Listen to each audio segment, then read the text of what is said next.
Good afternoon বন্ধুরা, আমার তো রান্না কমপ্লিট হয়ে গেছে। এখন খাওয়ার টাইম, যাই হোক লাঞ্চ করব। তো তার আগে তোমাদের শেয়ার করি তোমাদের সঙ্গে আজ কী কী রান্না করলাম। আমার এদিকে গ্যাসটা সব পরিষ্কার করা হয়ে গেছে, তো গ্যাস পরিষ্কার করে নিয়েছি। বাইরেরটা দেখো কত রোদ উঠেছে।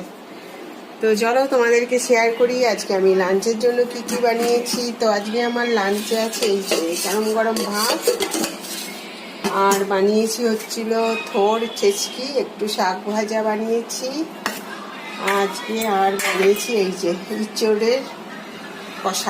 কষা বানিয়েছি, একদম মাখা মাখা করে বানিয়েছি ইঁচড় কষা।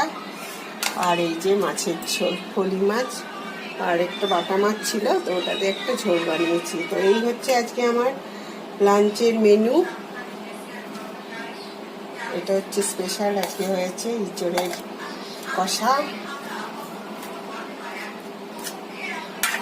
শাক, আর এই হচ্ছে আজকে আমার লাঞ্চের মেনু। তো বন্ধুরা, তোমরা সবাই তোমাদের লাঞ্চ এনজয় করো। তো আমি এখন লাঞ্চ করব, তো তোমরা আমার সাথে থেকো, আমার পাশে থেকো, আমার চ্যানেল সাবস্ক্রাইব করো। Bye, have a good day.